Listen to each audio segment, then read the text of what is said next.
In a modern day society of America with more than 1.5 million visiting students from foreign countries, it's sort of funny that young people who come here don't realize that their phones are being monitored with ease.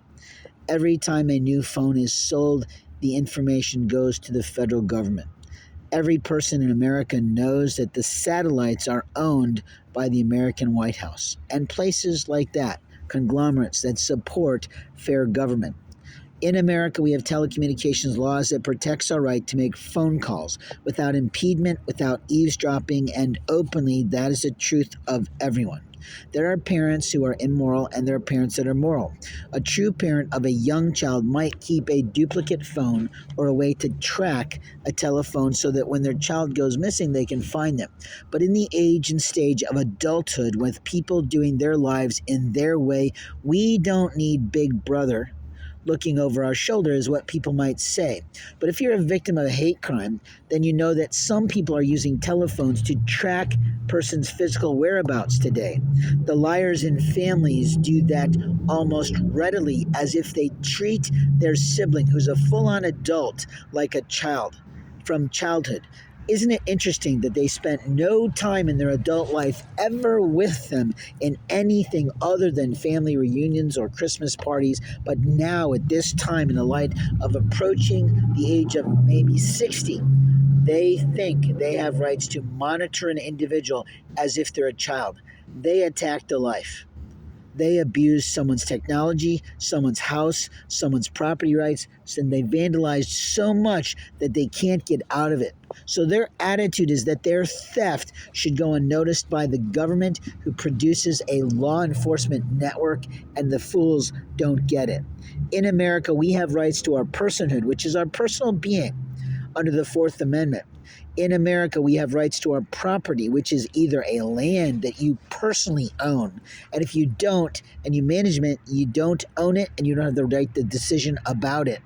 We also have rights to our possessions, the personal goods we purchase with our hard-earned discretionary dollars, and the things we purchase when we travel as things that we do to remind us of where we've been and who we were with. At the same time, we have rights to our presents, the things that people purchased for us for the birthdays, the anniversaries, the Christmases, and what other type of birth mythos, as we used to call it in our family, because my brother could never get his shit together, and he's always called some stupid gift that barely fit us a birth myth party, a birth myth present, which was meaning to make up for birthday and Christmas when he wasn't present.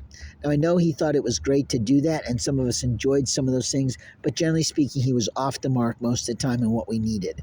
The reality is that in America, people have rights, and we have the right of refusal. And I have the right of refusal to say, you may not physically touch me. It's amazing how many sheriff and police officers that work in their ideas of undercover with their family and friends think they have the right to put their hands on somebody.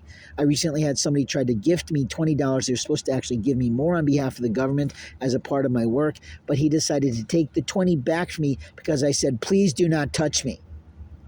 And I really didn't want him touching my shoulder or touching me in intimate spaces.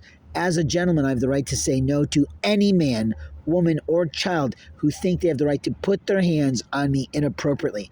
Don't you have those rights?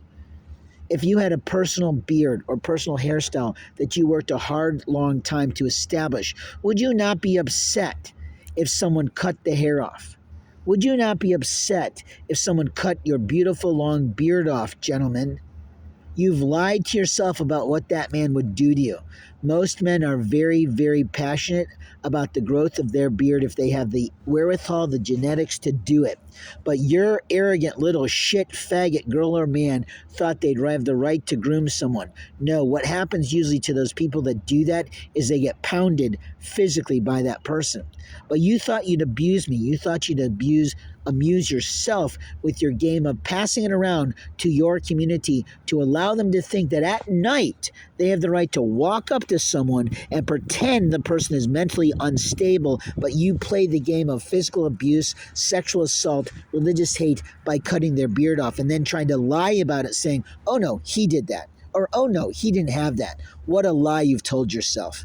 In front of God in heaven, you've just put the religious right into the foolishness of Satan's house.